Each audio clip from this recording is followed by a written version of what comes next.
आने वाले 10 क्विंटिलियन वर्षों में क्या होगा। नमस्ते दोस्तों, मानव जाति और हमारे प्यारे ग्रह पृथ्वी का भविष्य क्या है। कुछ शोध के बाद हमें अगले 1010 लाख और भविष्य में 10 क्विंटिलियन वर्षों तक की घटनाओं की भविष्यवाणियां मिली हैं। आइए एक साथ इस यात्रा पर चलें। 1000 साल बाद भाषा के तेजी से विकास के कारण कोई भी वर्तमान शब्द नहीं बचेगा। गामा पीड़ा पोलारिस की जगह ले लेगा, इसलिए हमारे पास एक नया नॉर्थ स्टार होगा। 2000 साल बाद बर्फ की चादरें पूरी तरह से पिघल चुकी होंगी। अत्यधिक global warming plus 8 degree centigrade के साथ जी से समुद्र का स्तर 6 मीटर ऊंचा हो जाएगा। क्या आप जानते हैं कि 5125 माया कैलेंडर के अंत का वर्ष है? अगर हम 5125 तक जीवित रहते हैं और 20,000 साल तक खुश नहीं होते हैं तो सोना ठीक रहेगा और 50,000 साल तक सुरक्षित रहेगा। तब तक नायाग्रा फॉल्स पूरी तरह से गायब हो जाएगा और झरने मौजूद नहीं रहेंगे, और यह सब अंटार्कटिका की पूरी बर्फ पिघलने से होगा। अब से 1 लाख साल बाद आपके मैकबुक में टाइटेनियम खराब होने लगेगा, या तो कोई सुपर ज्वालामुखी या कोई बड़ा जलवायु परिवर्तन करने वाला क्षुद्र ग्रह पृथ्वी को प्रभावित करेगा। आकाश में तारे पूरी तरह से अलग दिखाई देंगे, और यह सब पृथ्वी की गैलेक्सी में गति के कारण होगा।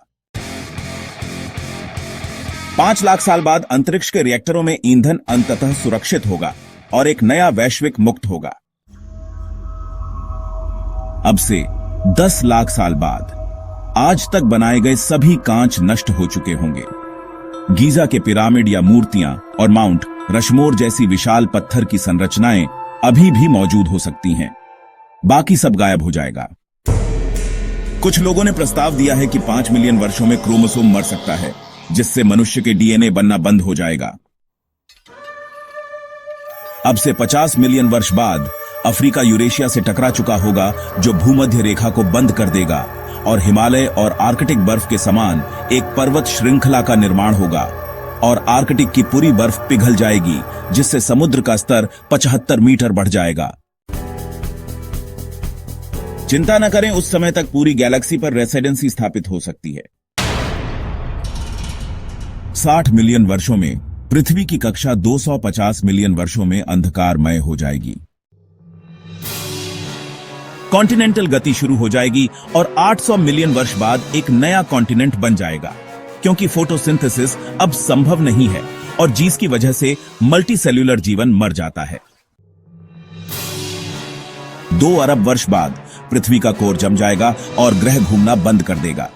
घूर्णन और चुंबकीय क्षेत्र को सूर्य से कोई सुरक्षा नहीं रहेगी। सतह का तापमान 147 डिग्री सेल्सियस तक पहुंच जाएगा। 7 अरब वर्षों में सभी जीवन मर जाएंगे। सूर्य अपने अधिकतम पर पहुंच जाएगा और अपने वर्तमान आकार से 256 गुना अधिक हो जाएगा। बुध, शुक्र और शायद पृथ्वी नष्ट हो जाएगी, और फिर सूर्य कार्बन और ऑक्सीजन से सफेद ड्वार्फ बन जाएगा, जिसका वर्तमान मैस लगभग 50% होगा।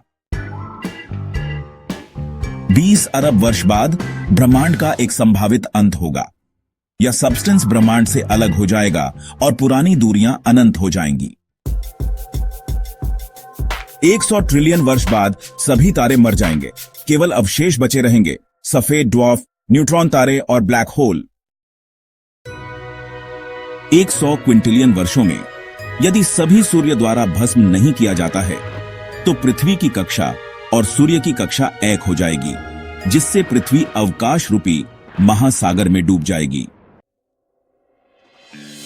और आपको क्या लगता है कि पृथ्वी और मानव जाति का क्या होगा? कमेंट करें। अगर आपको यह वीडियो पसंद आया तो लाइक और सब्सक्राइब करें। धन्यवाद।